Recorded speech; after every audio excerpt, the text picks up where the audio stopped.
Welcome to The New Next, a podcast that addresses current events and how they will impact the future. Co-hosted by the inquisitive public speaking champion, Mike McVeigh, and energy, economics, and technology expert, Matt Jensen.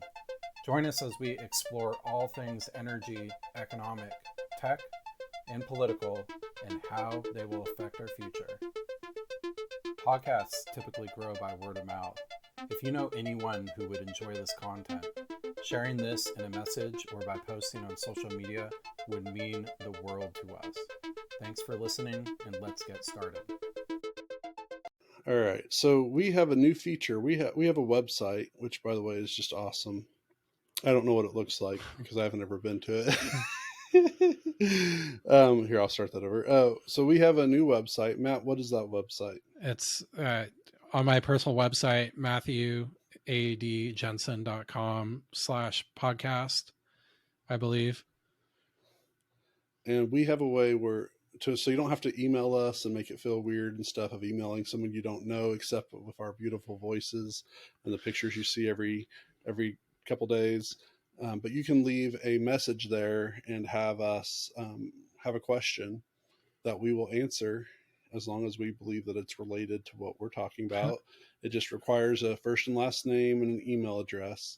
And I'm just going to say right now, if you put Mike McVeigh as the greatest person at gmail.com, your question is almost definitely going to get answered. You'll give us a question, a topic area, and you can even subscribe to our newsletter that apparently we're going to be putting out soon. See, we're so new next that we don't even know all the things that are going on. But we have our first question from Aaron, and he would love to get our thoughts on Michael Moore's energy documentary, Planet of the Humans. There's a lot of interesting energy topics explored in the film. And before we talk about that, I'm going to give just a little bit of preface of what he is talking about. Planet of the Humans is a documentary that came out in 2019. It's about an hour and 40 minutes long, and it was directed and written by Jeff Gibbs, but Michael Moore is one of the executive producers. Because when I was looking this up, I couldn't find Michael Moore anywhere on it, and then started looking through the other stuff and found that he was. It does have a feeling of a Michael Moore documentary. Definitely. And Michael Moore is probably most famous for Bowling for Columbine. That was the one that won him an Oscar, and he basically told President Bush Fahrenheit 9/11. Well, yeah, that came out the next year or a couple years later. But at the Oscars, I believe Michael Moore said something along the lines to President Bush that when the Pope and the Dixie Chicks are against you, you must be wrong or something like that. Fahrenheit 9/11, and then there was a follow-up to Fahrenheit 9/11. He also did one before then, and I can't think of the name Roger of it offhand, but it was actually Roger and Me. Thank you. Yeah. Yes, a great one that talks about corporate villainy and criminalization and why it did or didn't work. He's also done a couple other ones as well.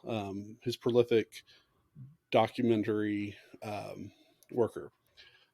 That being said, one of the reasons was why it feels more like a Michael Moore documentary as opposed to, let's say, March of the Penguins, is there's a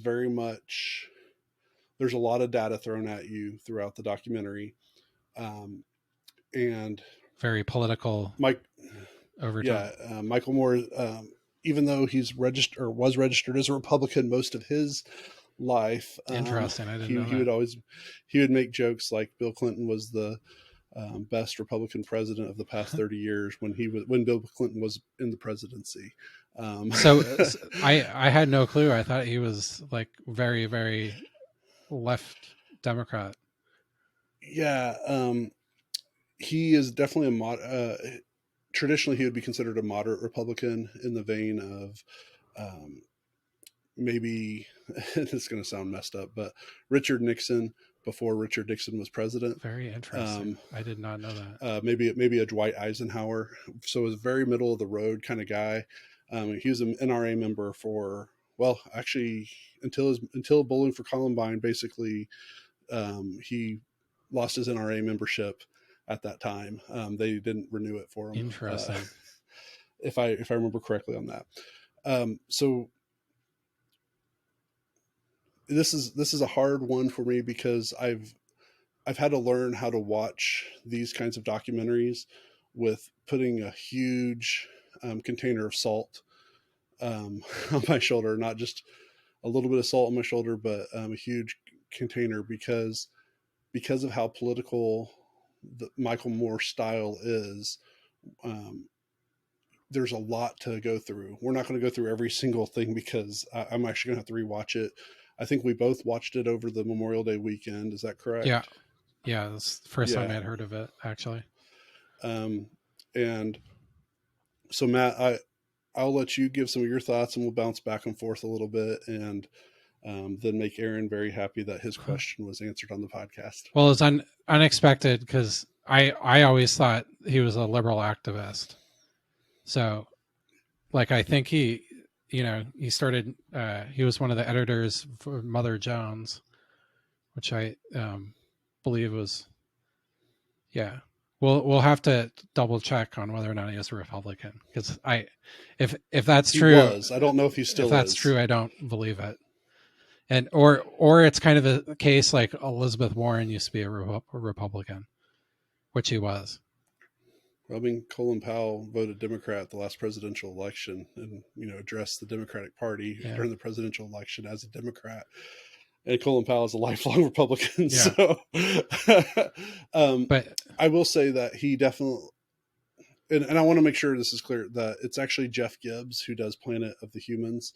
Michael Moore is a producer on this. He's not actually the writer or the director of it. I mean, his influence is definitely felt. Whereas the other movies we've talked about, it was definitely Michael Moore's projects and stuff.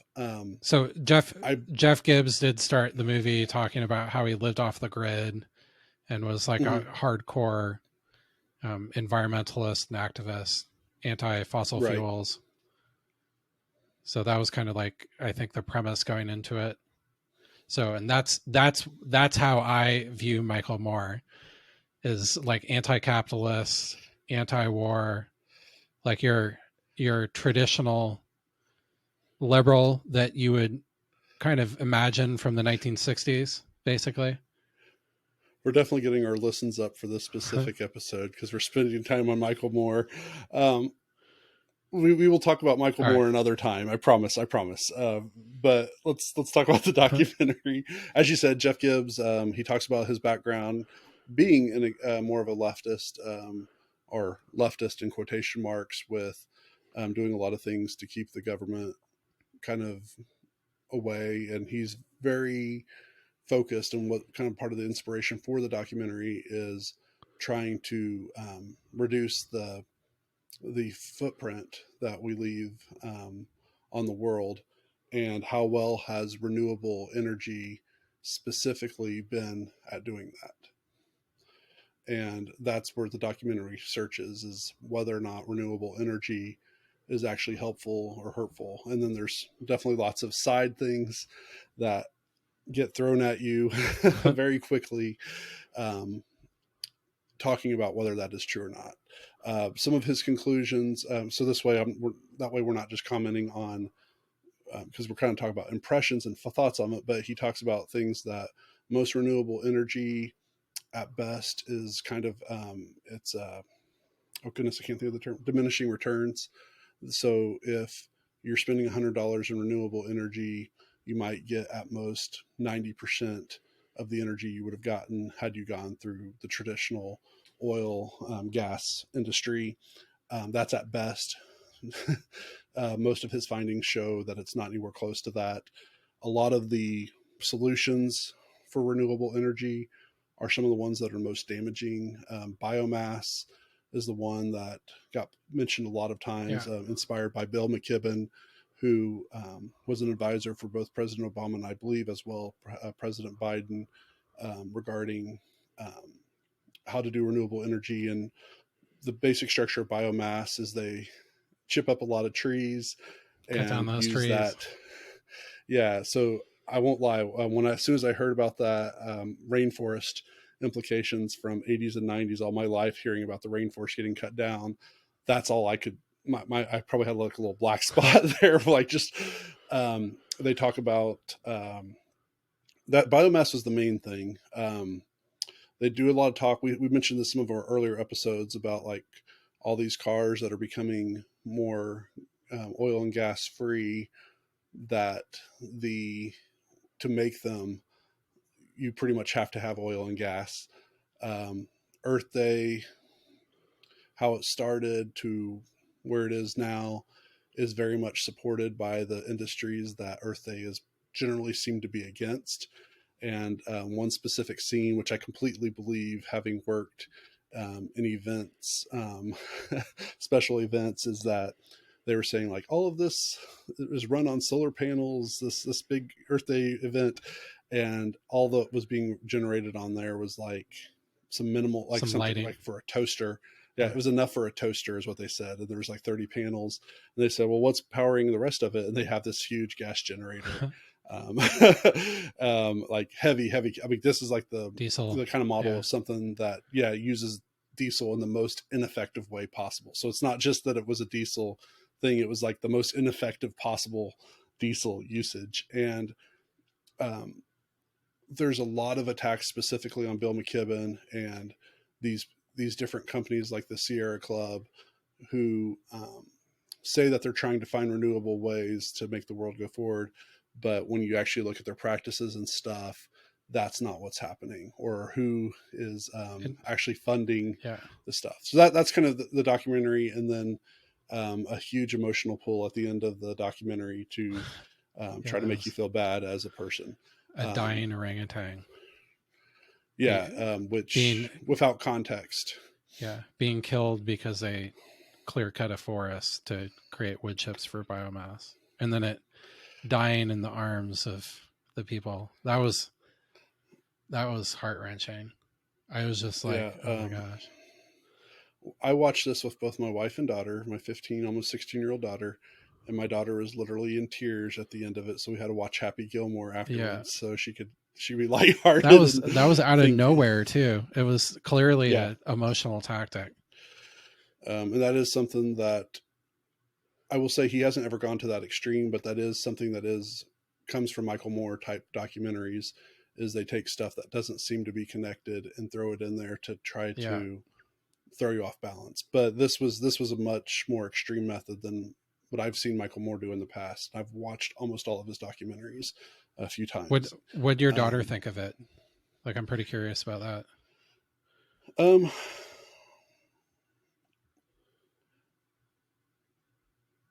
Like I said, she was in tears. It was hard for her to separate that from the rest of the documentary of what. So all she sees is a dying orangutan,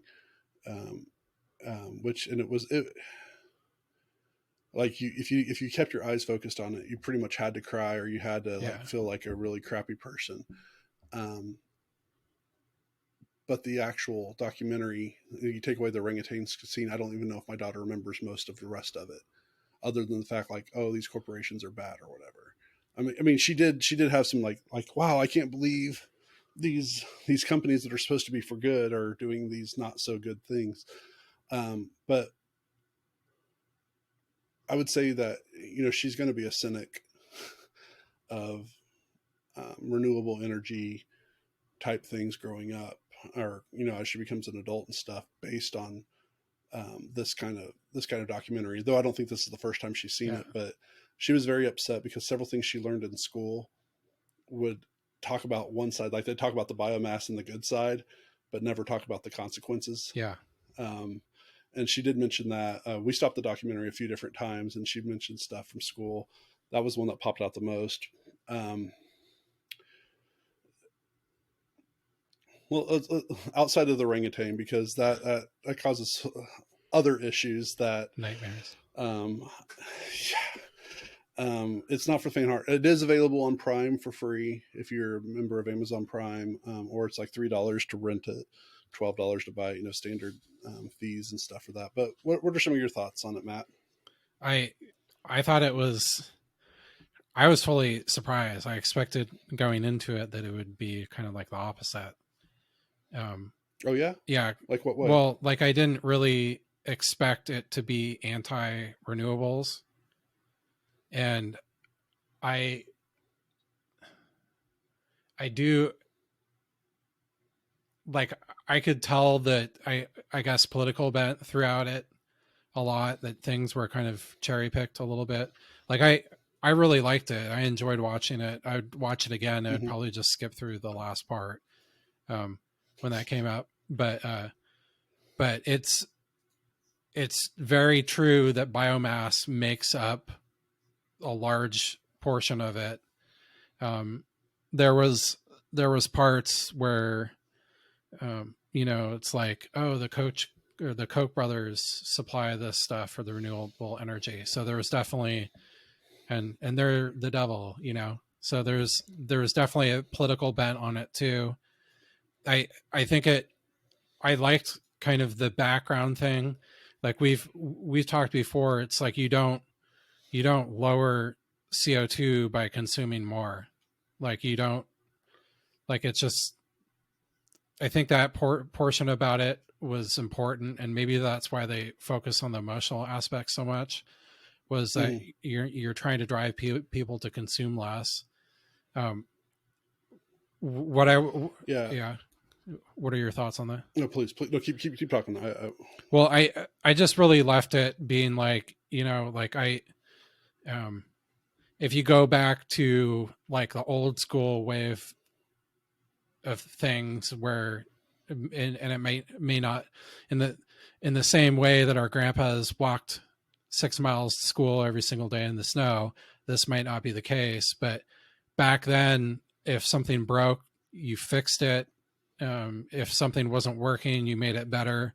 And you hear like Joe Manchin specifically talk a lot about this, is let's find how to do like carbon capture technology or stuff like that. Like, why is there not innovating on having these plants that were already built doing that? I think like a lot of decisions these days are not necessarily made by environmental concerns, but are more made by certain people think that global growth has stalled out, and you need kind of like a new source to build, a new source, new excuse to build something totally over again. And when that doesn't work out like you think it is, you can go back to the other stuff.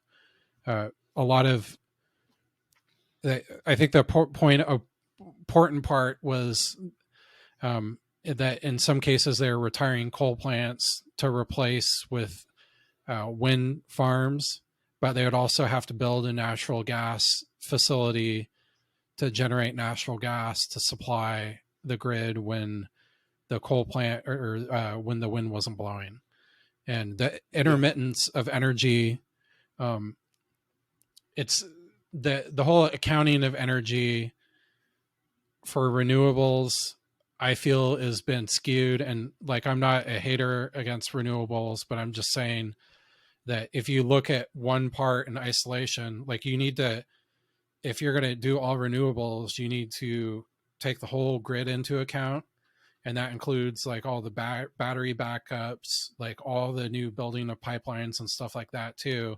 And if you're just like, solar panels emit less CO2 by utilizing them in this one sophisticated or specific allocation than a whole fossil fuel generation line, then it's not, I just don't think that accounting of the math behind this stuff is really intellectually honest a lot of times.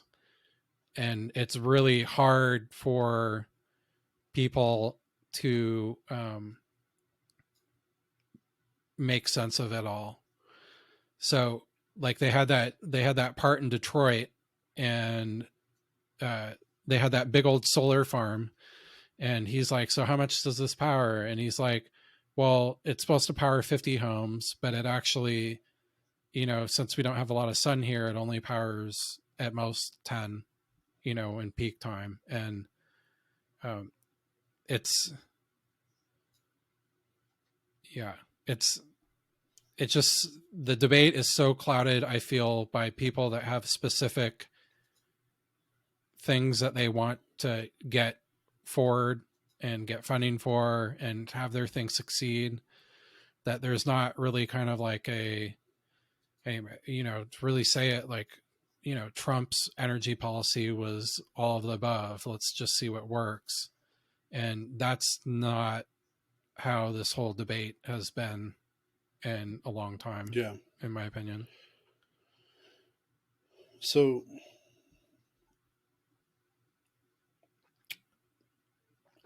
as I said, the good news is I've watched enough of these documentaries, and I've fortunately had people like you, Matt, that have been balancing for me in my life to be able to read the documentary as opposed to what it's actually saying, as opposed to what it's allegedly saying. And that's something that I'm more happy with my college education every day, and the fact that if I'm paying loans on it, at least I'm paying it because I'm learning how to think better and I'm learning how to separate some stuff. So we're Toastmasters together, and one of the things that a lot of people make a mistake in Toastmasters is they're giving a speech, but they're actually giving like 4 or 5 speeches, and they're kind of just meshing them together. Yeah. And they're over similar themes. So it feels like when you first hear, like, oh, wow, this is a great speech. Look, they covered all these topics. But then you start breaking it down and you're like, oh, wait, there are actually a lot of things that go against each other. The things I liked about the documentary is it actually brought out some stuff we talked about before, like who is on Biden's council regarding energy and stuff. And it's people who enforce what they already believe. So, you know, our gas prices are going up or mostly because we're trying to live into this world that we're trying to eliminate gas. What's it? Brian Deese, I think, like the head of his, or one of the heads of his Council of Economics Advisors, was at Blackstone Group, basically doing investing for renewable energy. Right. And the guy in the video specifically that gets brought up pretty much throughout the whole thing is Bill McKibben's. And he's been an energy advisor to the White House, specifically through Obama and Biden, but I believe also through Bush. Yeah. Bush too as well. Maybe Clinton. I'm not sure on that one. And the speech started becoming a different speech, as opposed to like, is renewable energy trustworthy? And I'm going to bring up disciplines. It's going to seem like I'm giving a lot of different speeches, but these are all connected. We see one of the problems that we see a lot of in churches that are very vehement against homosexuality specifically, or against a lot of different sexual in the church world sins, that the ones who speak the loudest about it are usually the ones who are doing the exact same things that they're preaching against or speaking out against. Yeah. And so in the same way, this guy who says, oh, renewable energy, like, you know, biomass, it's like, okay, what's actually going on here? And he's getting paid by a company specifically that, honestly, I'm one, my first thought is, you know, you're cutting down all these trees. They're getting ready to build a new corporation over there that is definitely not going to use the energy from biomass. It's going to use the energy to be able to build another, you know, farming of other type stuff, whatever that industry might be. Again, rainforest things came into mind about how, you know, you cut down the rainforest. I mean, there's literally species of bugs and animals that we have still not discovered yet because of how vast the rainforest is. Yeah. We won't do the rainforest. We'll save the rainforest, but we'll cut the rest of the United States. Well, we're cutting down the rainforest too. We're just not being honest yeah, about where it's going. So, and I struggle with this because ultimately the one thing that the documentary got correct, but it didn't focus on it nearly enough, is consumption. Yeah. And there is no energy that is 100% the best. In fact, I was kind of surprised that nuclear energy didn't get mentioned at all, but then I realized there's no way that could have been included in the documentary because it might have. There was a lot of stuff that didn't get included that I thought I would. Yeah, and that's where your area of interest, but just kind of my general thing of I really struggle with, because it's not what I want to hear, right? I don't want to hear that I'm consuming too much. I don't want to hear that every time I go eat fast food or even go eat at a restaurant that it's contributing more to the problem than if I made a homemade meal at home. Even if I used almost the same exact products. I don't want to hear, we were talking about housing previously. I don't want to hear that even though I can get this extra 30 square feet, I know these houses are already built and stuff, but if I'm the kind of guy that's going to build a new house, I don't want to hear that I can't have the house of my dreams because that does more damage to the rest of the world. Yeah. I don't want to hear that the fact that every time I download an app that's supposed to help make me better on my phone, it's using up another source of electricity that makes the world more barren. And so, honestly, I saw another documentary this weekend. It was on HBO Max, and you would have to have it to watch it right now, I believe. But George Carlin's American Dream. And it was a documentary about George Carlin, and it breaks down some of his stuff from history. And one of the things I found very interesting about George Carlin is that he said, we don't need to save the world. We need to save the humans. We're always focused on trying to save this or trying to save that. The world has been here for billions of years. Yeah, totally. It's going to last a lot longer than humans. And from what science I have read about, and this seems to be consistent, maybe I need to talk to some of my friends who are in climate science and stuff, but once human beings get wiped off the earth will kind of repair itself. It might take a time, but it can get back to where it needs to be until the sun burns up, kind of thing. And until the new version of humans comes across and tries to do some screwy things with it. And that kind of made me feel a lot better about watching this, really this kind of like horror pick of Planet of the Humans, because it basically said we're all screwed. But George Carlin, in his cynical humor, says, yeah, we are all screwed. But don't worry, the earth is going to be okay. Yeah. It's just going through a phase right now with us.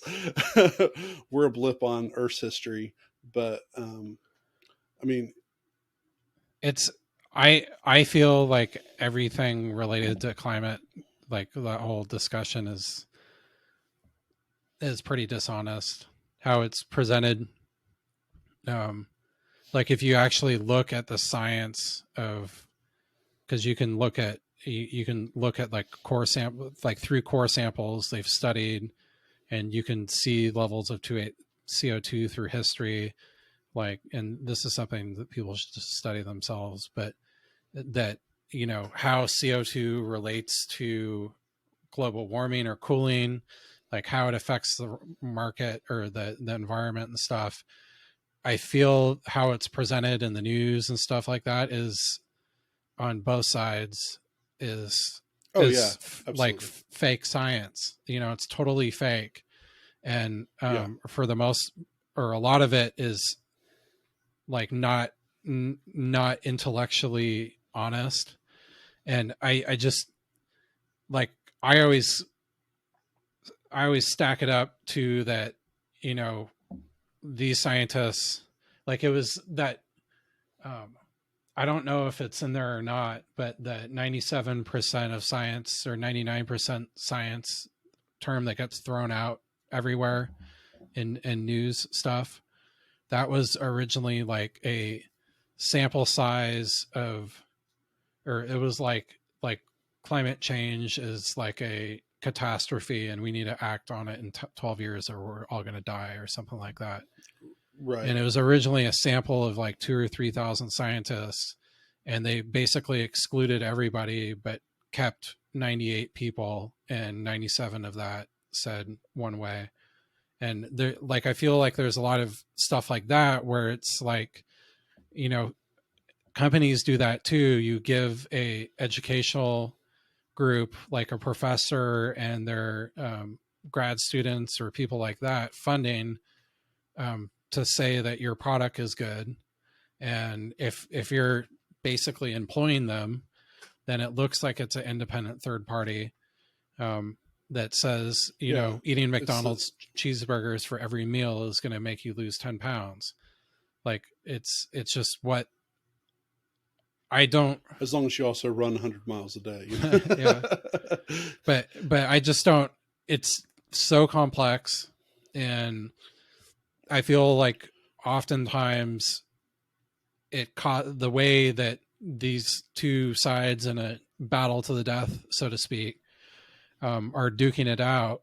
You kind of see that the real steps that you could do to improve the environment are totally disregarded. And that's always an unfortunate thing. Well, and we've talked about this before.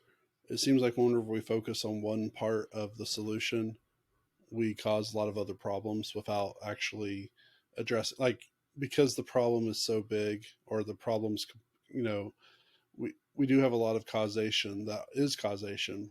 This affects this, which affects this, which affects this. We still make pennies in the U.S.,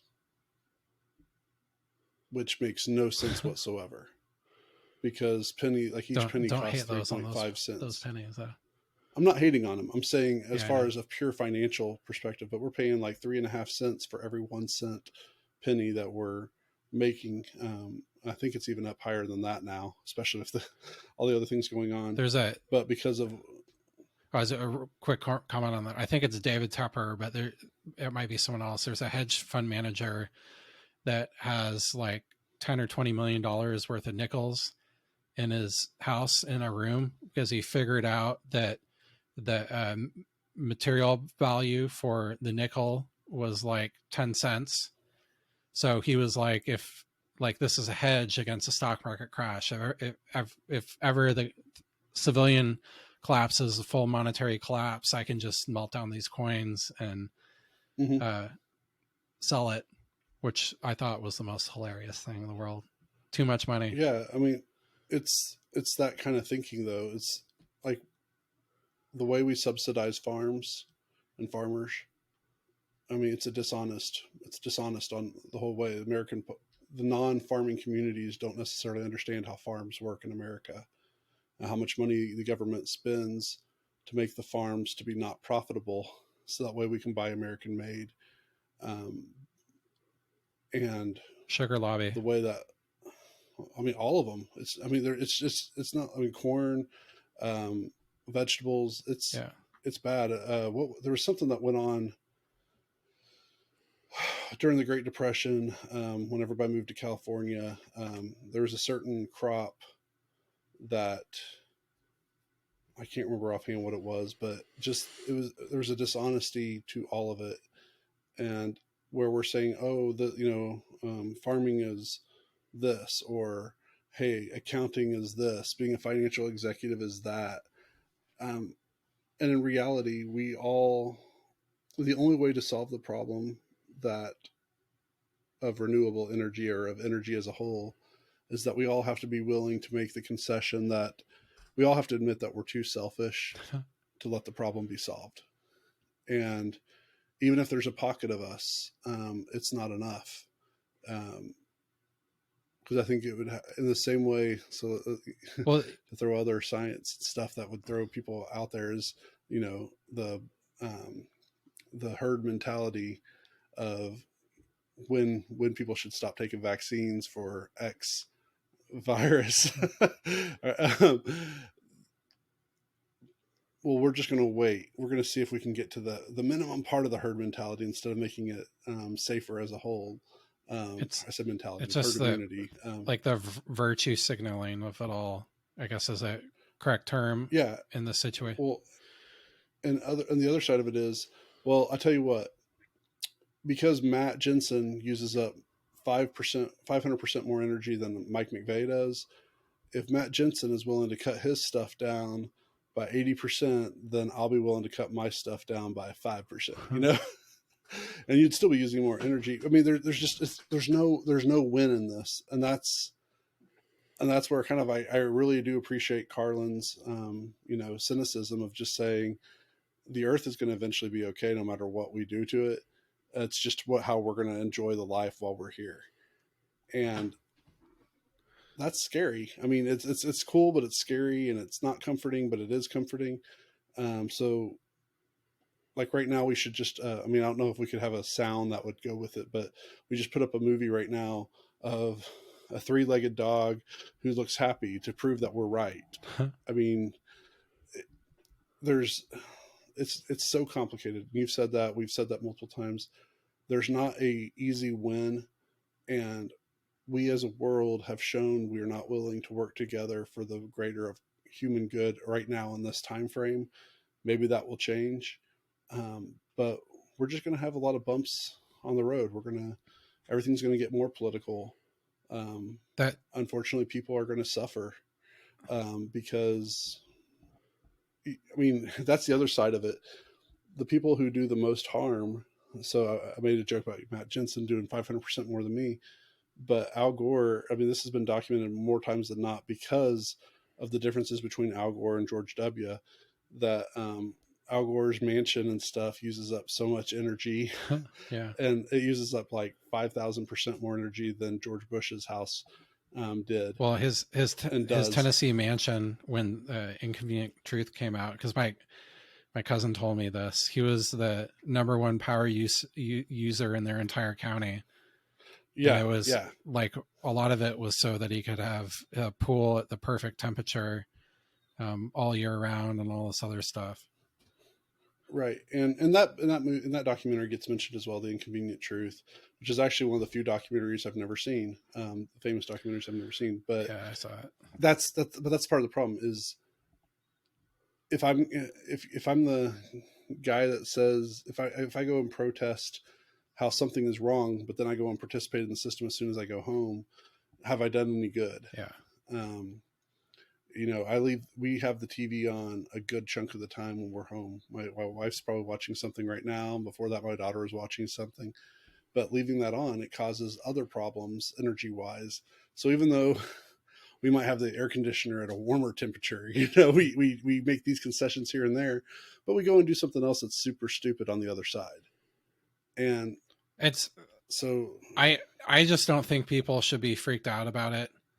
And like, I think I feel bad for young kids that have been indoctrinated on it, like they're killing the world basically, because that probably gives them so much anxiety. But one of like a couple things. First off, it was one of the enlightening parts of the movie was when they said that I think that one of the guys of the Sierra Club that you were talking about, I don't remember his name. What was his name?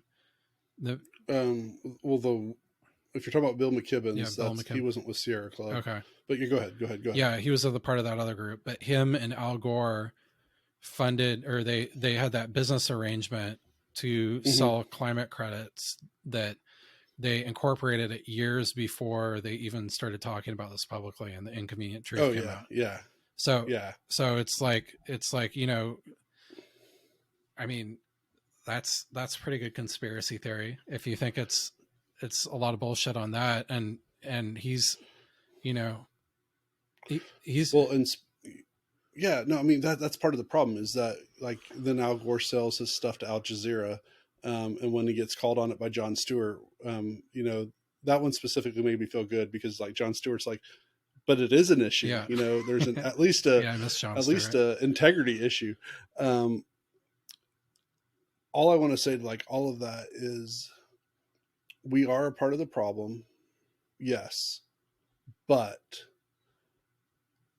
the world is going to survive without us. You know, I actually find a lot of hope right now. And I do want to actually say one other thing, because there's the religious side of all this that got started, I believe, in 1972 or 1973 with Hal Lindsey's The Late Great Planet Earth, which was the forebear to Tim LaHaye's book series called Left Behind, which in religious circles, and there's all this stuff about rapture and the end of the world. And so what's going on right now, there are certain Christian circles that are very much saying, see, this proves that these are the end times. These are the end times. The one thing I would say to this is, yes, in the same way we talked about postmodernity earlier, postmodernity is the ending of modernity. as we're moving into a different grouping. So yeah, it's the end of this. We're hitting the complete logical conclusion of when we make decisions that are for us over everybody else, and something else will eventually happen. It's gonna be weird, but at the same time, the people at the top have always been looking out for themselves first. This has happened with kings. This happened with emperors. Because at some point, no matter how great a system might be, it's going to fall apart, and it's not going to be. We're not going to have more earthquakes except when we frack wrong. We're not going to have more tornadoes. In fact, we don't have more tornadoes now than we did 80 years ago. Yeah.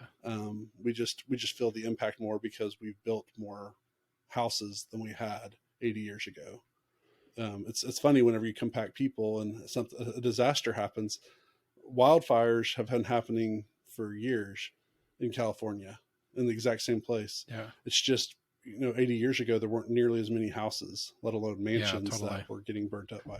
So, and you weren't building in flood zones for hurricanes and stuff like that.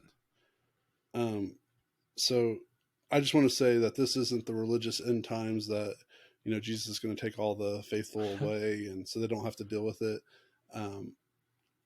It's not that kind of stuff. This is, if anything, it's going to be following more of the Pat Robertson, where the Christians have to deal with the same crap as everybody else. But even then, I think that's a misnomer. We're in the world that we're creating as a human civilization combined, and unless you're willing to unless you have the influence and the gall to be able to cut down on everything you do and everybody else, and understand that we don't need energy as much as we say we do, we're going to continue to have these kinds of problems. So maybe next week or go ahead, I'm not worried about it like other people are. Like, I think it's really, like, I think alternative energy should have funding to develop it and stuff. And I'm like, I just think it's like, if you really want to make it better, you should close the gaps in the system that you have now before trying to throw out everything and make a system that's kind of like half cocked, like, sorry, I'm interrupting you. Well, my favorite environmentalist was in the film, and I don't think that they said her name, but she was the Indian fossil fuel protester. Yeah. Vandana Shiva. And I love that lady. She's brilliant. Yeah. So you should, if you're listening to this, you should listen to some of the stuff that she talks about. But I remember after the COP26 this year, the Conference of Parties Climate Change Summit in Glasgow, she I was watching her in an interview about something, and she was like, the rich countries always have had the petroleum and all these resources, and they've subjugated the poor countries to it. And the reason that they want India not to use coal is because India has a lot of coal, and that would be disastrous for our country and also make us entirely reliant on these rich countries. And I thought that was a good point, because I think she balances, like, she's an environmentalist and she lives it herself. She manages like, one of the things that she does is work with people to manage non-GMO seeds, like basically a seed bank. So like, if everything collapses of all this GMO stuff that we have, the uniform stuff, there's still that stuff that you can still grow. She's just an interesting woman, but I think she's a realist too, where she talks about it in her frame of belief, but she's intellectually honest on it. And it was just nice to see her in there. I wish they would have talked to her more, but it's more complicated than I think people give it credit for. And yeah, and I think that might be something because I know we're actually way past our recording time this week, but maybe that's something that we could do for a future recording, is we talk about some of the things that we're missing, and go in a little bit bigger detail of some of the things that are actually positive, that you don't just have to, when you look up the bank records and stuff of the places that are doing some positive things, you're not going to just see that, oh, it's funded by all the bad guys, so to speak, Yeah. bad guys in quotation marks. And we actually had a lot of topics that, when we go back through this, I definitely want to see some further development on. But yeah, and I think it might be interesting too if we, Vandana Shiva in particular, if we pull out some maybe snippets of interviews for some of these people and kind of like go through their perspective and talk about it a little bit back and forth. I think that might be kind of interesting. Yeah. I won't lie. I do think, that being said, about everything about Planet of the Humans, I think it is worth watching, if nothing else, just to see that there is, because one of the things he does really good in the documentary is he does say there's a lot of layers, Yeah. that are involved. I don't necessarily agree with his conclusions, and the ones I do agree with are not ones that, like, he brought to my attention that I didn't already kind of have feelings about. But I say, there has to be a huge asterisk put against it, because in the Michael Moore style of documentary, when you're pushing an agenda more than actually trying to just comment what happened, and I know all documentaries are agendas, but the level of agenda being pushed is very, very high in this one.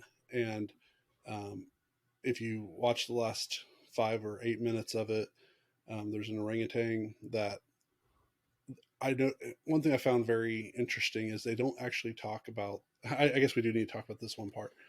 They don't actually give context for the orangutan. Yeah. They use all the stuff you've watched and make you assume that it's connected, but there's nothing at all that said that this is because these were trees wiped out. Yeah, totally.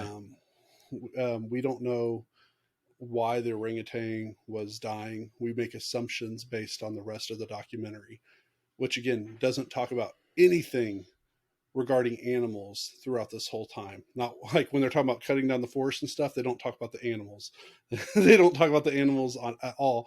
And then all of a sudden they show an orangutan that we make a lot of assumptions have to do with biomass and with other things going on. And it's a very sad picture, but, and that's when my daughter's crying. And I said, hun, if they would have had like a lighthearted kind of a Disney tune going, like it's just the bare necessities it would have changed that whole thing of being like, oh, this monkey's like chilling, he's got humans feeding him and he's just laying back and stuff. So context is very important, and because of the way the documentary sets itself up and the music that plays when you watch this little video snippet of the orangutan, it does pull at your heart. Yeah, definitely. But again, I think there's ways that we could turn that to make it seem a lot more positive. In fact, I know we can. Yeah, and I'll, if we gave a different context. I'll put it in the show notes, but I probably pretty much the only news that I watch these days is Deutsche Welle. It's like the German news service, TV news service, the German government funded, kind of like the BBC, and they have documentary stuff on the internet and stuff like that. But they had and channels dedicated only to renewable energy and climate change and stuff. So I would say they're very liberal on that renewable sort of stuff, but they had a really good documentary that they funded, that they had on their documentary thing, that was specifically talking about, it was like basically like, is our renewables actually better for the environment than fossil fuels? And I thought that portrayed it had the personal stories kind of from like a news perspective, but I thought it was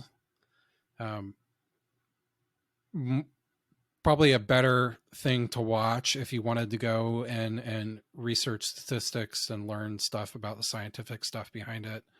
And also, the ability to enforce human rights and proper environmental controls in that system. So it was interesting. I'll put that in the show notes and people can watch it later. And again, I recommend the George Carlin documentary as well. George Carlin's hilarious. So thank you, Aaron, for that question. You won the opportunity to take Matt and I out to lunch on your dime. Thank you.